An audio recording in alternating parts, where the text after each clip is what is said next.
Thank you, Jim, Migraine, Bill, Jerry, Kazoo. This was a super relevant conversation. And it reminded me about two reports that our colleagues at the Council on Competitiveness, the founding member of the GFCC, have about resilience. And I know that my colleague Simone will share that on the chat. So please check that, Transform. There are two different editions that will be shared. So we are moving straight to our next session, what I think is super exciting. And we know that the world is changing. We've been talking about that. We just heard about that.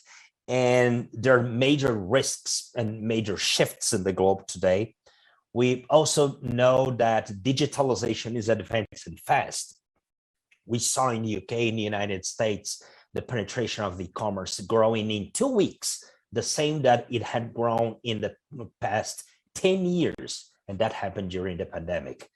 Those shifts are also being observed in science, in research, in global knowledge networks. And this is the theme for our next session. We are honored to welcome Professor Robert Zimmer, who is the Chancellor of the University of Chicago. And Bob will be moderated by GFCC Distinguished Fellow Laurie Schmidt. We have a quick vignette and we'll transition to that session.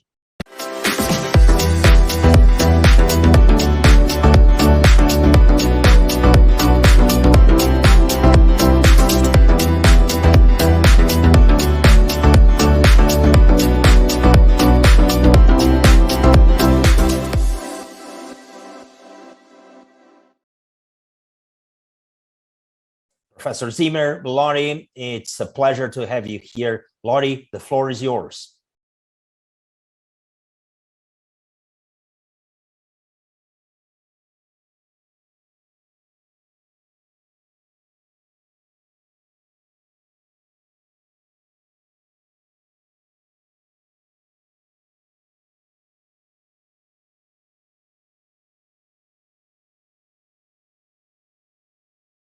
Over the past year and building on ideas that have been shared around future innovation, future sustainability, future resilience, future inclusiveness, and future partnerships. And it's the future partnerships that we're considering in our conversation next. And although we'll only scratch the surface in our time together, we want to focus the session on the future of knowledge networks. And again, be sure to download the GFCC Frame the Future report and the 2021 Future Competitiveness Principles. And it's my pleasure to facilitate this session, but also to be able to introduce our distinguished guest speaker in just a moment. So we've just come off a really great session and some great knowledge sharing around resiliency. And I think this conversation continues to build well on some of the insights that we just heard on the future of knowledge networks. You know, the power that can be accomplished through collaborative approaches is astounding, especially as we consider the speed in which conditions are emerging and changing. And Roberto talked about, you know, what we've seen happen through that collaboration through COVID-19. But a combination of expertise across disciplines brings a range of knowledge and resources to solve these critical challenges and advance humanity at the same time.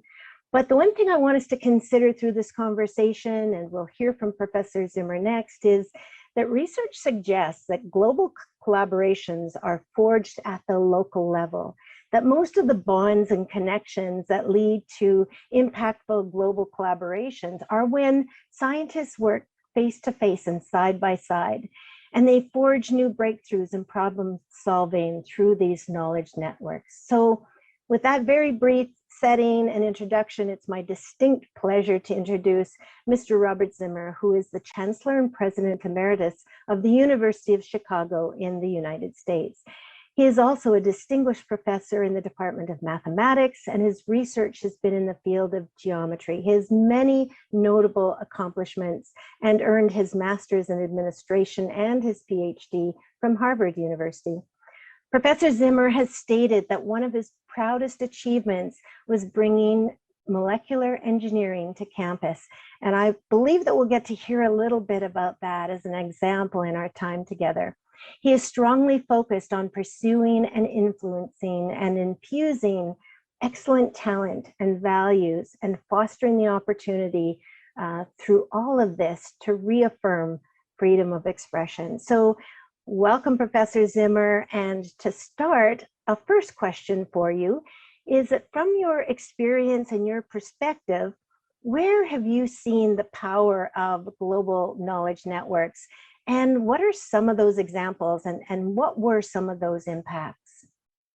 Well, thank you very much, and thank you for having me. I just want to pick up on your question and a few things that you just said along the way, which is that I think it's very hard to overestimate the importance of bringing people together and having them sit next to each other and drink coffee. Coffee is very essential to scientific advance, and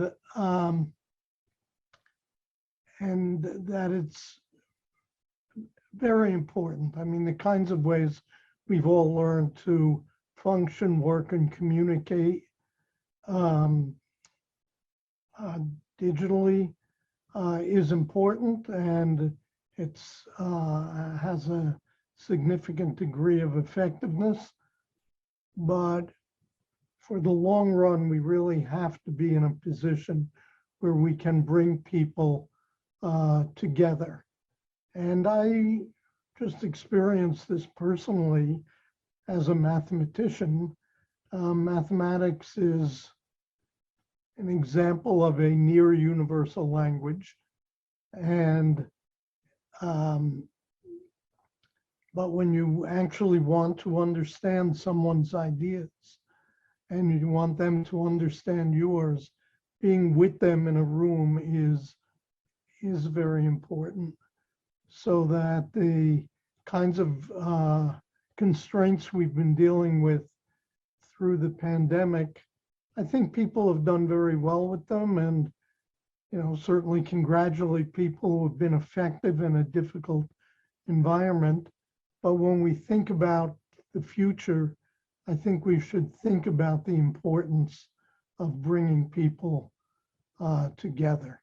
And I just experienced this personally, just with having colleagues all around the world. And one of the advantages of being in an area where you're speaking essentially a universal language is that you can go virtually anywhere in the world and talk to mathematicians.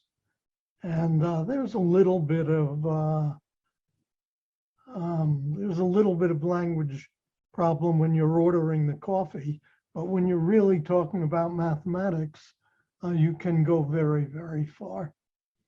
And it's a huge plus for the field of mathematics, and the number of collaborators that I've had around the world and that many mathematicians have around the world is very standard, is very, very high.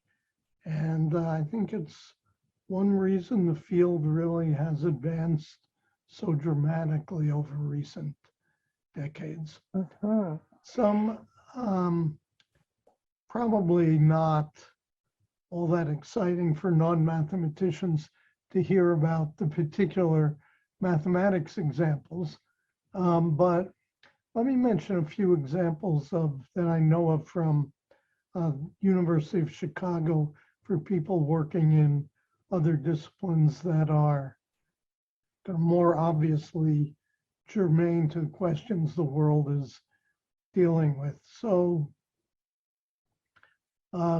climate is obviously on everybody's mind. And first thing to decide is what kind of question this is. Is this a policy question? Is it a technical question? Is it an economics question? And in some sense, they're all related and interwoven. And so it's all of those things.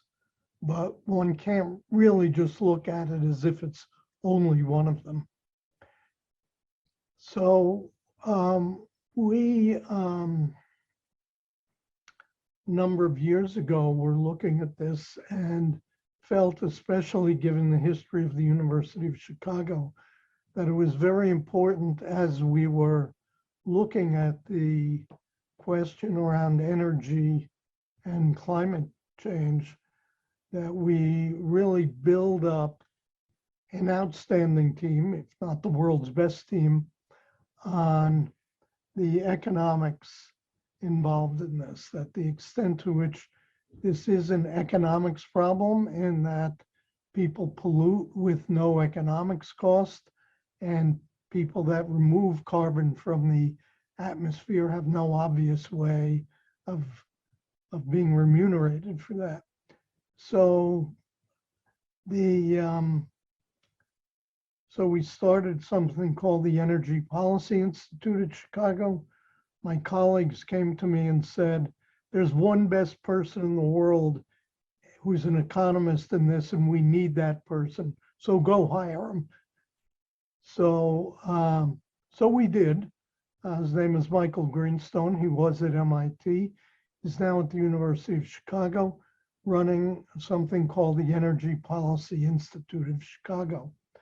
And because this is so obviously a global problem, he's been very actively involved with collaborators in China and in India in work on these problems. And he's very active. We have very active partnership with Tsinghua University in Beijing, active partnerships with institutions in India. And again, this has just been exceedingly productive. And I can't say that we've solved the problem so that the problem's all done, but it is something where I think we see clearly that with this type of collaboration and people meeting with each other and talking electronically when they can't meet, that a lot of understanding can be gained and a lot of ideas as to what to do next can be generated. So that's a very salient example. Mm-hmm. And we had a great question from one of our attendees, suggesting that Chicago is really influential around the globe, as you've just pointed out, in various areas, including economics. And they're wondering, is the rise of university in Asia and other geographies changing the way that universities influence policy globally? What would you respond to that? Well, that's a very good question, because it's certainly true that in China, for example, there's a much tighter relationship between universities and the evolution of policy. Now that it's true in the United States too, but it's just not as tightly woven as a structure as the questioner suggests. I think the critical thing is more communication. And I don't think we need necessarily a dramatic change in structure about the relationship of the government to universities, because that has other potential downsides.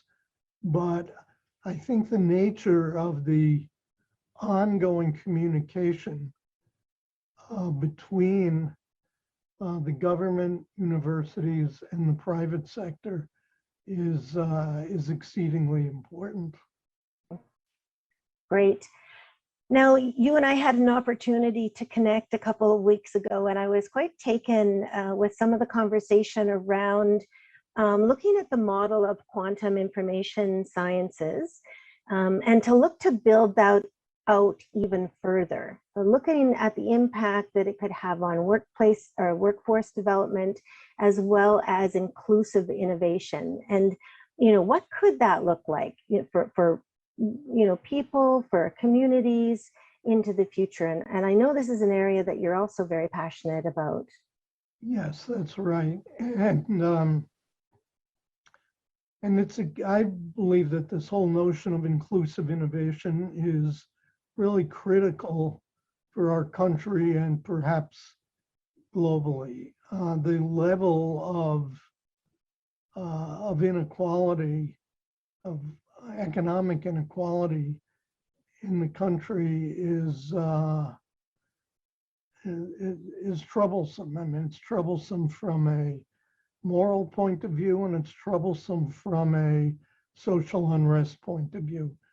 And the only way this is going to get solved is that these kids, and by kids, I keep saying one's notion of kids evolves as one gets older, but I use the word to refer to people in this context from beginning work age, roughly 16 through mid-20s, that people have access to good jobs, jobs that are stable, that pay them well, that enable them to make money, enable them to help support a family, and enable them to have the dignity of work, and enable them to contribute to the development of their own community.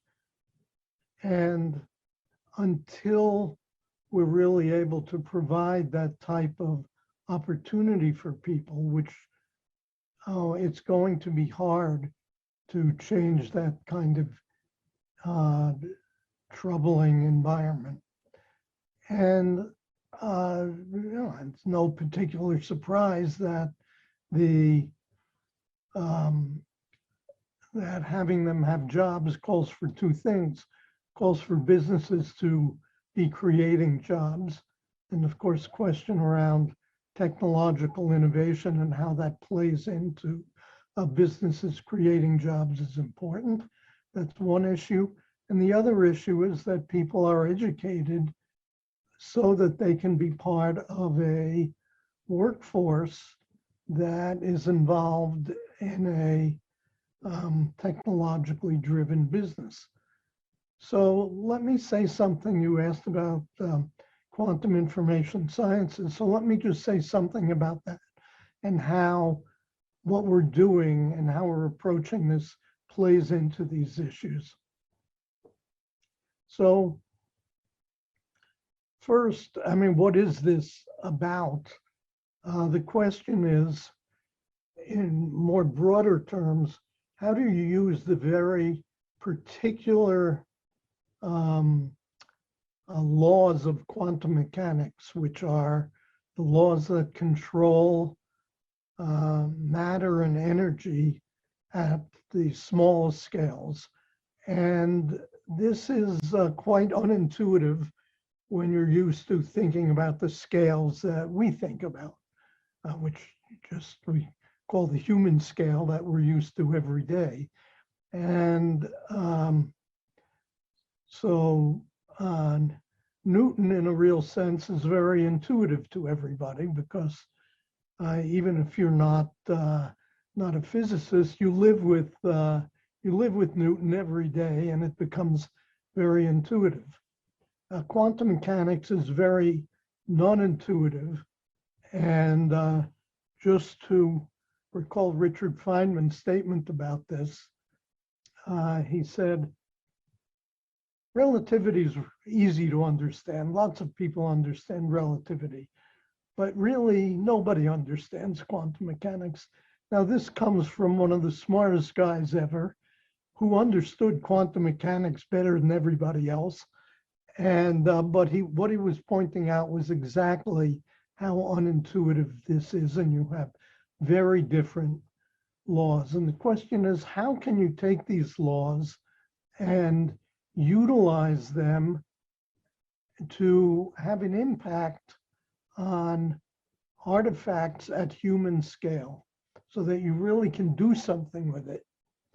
And that's a major project of what's called quantum engineering. And one of the features of quantum engineering is around quantum information sciences. Not the only thing, but it's one thing. And it's a very exciting area and can have a huge impact on computation, information transmission, and sensors, for example, all of which have great potential, have huge impact on issues of national security, have huge impact on issues of economic development and transformation. So think about it this way. You don't want to be the guy with your old Remington Rand when everybody else has a digital computer. And at some point, you don't want to be the guy with the digital computer when everybody else has a quantum computer. So that may be some time off, but the US government, through the US, led by the US Department of Energy, is committed to the development of a quantum internet, an internet based on quantum mechanical principles. And we got involved in this a number of years ago when we started a program in molecular engineering. So this is design at molecular scale and up. And this is for a university that had no engineering, which some people like me thought was always a mistake. But in this case, we were able to correct the mistake. It's nice when you can correct mistakes. It is. Instead of saying, well, we'll do everything that MIT or Caltech does in engineering, we said, let's think carefully about what it is we can do and where our advantages are. And that's awesome. And one thing we decided was that we were going to need partnerships, and we had some obvious partners that we started working with immediately.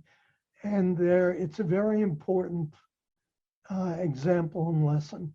We operate 2 national labs for the US Department of Energy, Argonne National Lab and Fermi National Accelerator Laboratory. And so given the fact that they're near us in Chicago and that we operate them for the Department of Energy, and that they both had independently important programs related to quantum engineering, they became natural partners for us. And the University of Illinois at Urbana-Champaign, long been one of the country's great engineering schools. And they also had people working in this area. And we created something called the Chicago Quantum Exchange, which was meant to bring together University of Chicago as a great private research university, University of Illinois at Urbana-Champaign as a great public university, 2 national labs as national labs, but also as an expression of the federal government interest in this. The molecular engineering program attracted a great deal of private philanthropy, in particular through the Pritzker family, now the Pritzker School of Molecular Engineering. So, well, that's awesome. You've given us such a great, well-rounded set of examples of that, touching from the relationships, the partnerships, the factors that are required, as well as a very good example on quantum information sciences and inclusive innovation. Really appreciate your time with us, and I know that we've run out of our time. So I think there's going to have to be some follow-up conversations, Professor Zimmer, because you bring such richness to this conversation. Thank you. Can I inject one more thing? Because it's important, and this goes to the inclusive innovation issue, which is we wanted to do this in a way that was going to stimulate economic development on the south side of Chicago. And that meant creating an innovation ecosystem, which, people have done all around the country, some obvious examples that have been particularly successful. And so We want to do that around quantum information sciences, but we also wanted to do it in a way that it was going to have a benefit for the communities on the south side of Chicago, which are economically challenged. And when you're economically challenged, you're challenged in multiple other ways. So we formed one more additional but crucial partnership, which is with the City Colleges of Chicago, which is a collection of community colleges, and it is mostly minority serving institutions. And we're working out right now exactly the best way to be training people who are enrolled in the City Colleges of Chicago as for workforce development in what we expect to be new technologically driven businesses. Wonderful. So that we think is an exceedingly important part of this whole infrastructure that we're building, and something we're very excited about. That's tremendous. And Thank you so much. Okay, we got support from the state of Illinois for this, and so that quite significant support. And so this has been really a very important development. Great. Well, thank you again. That's just a tremendous example there. Okay, thank you very much.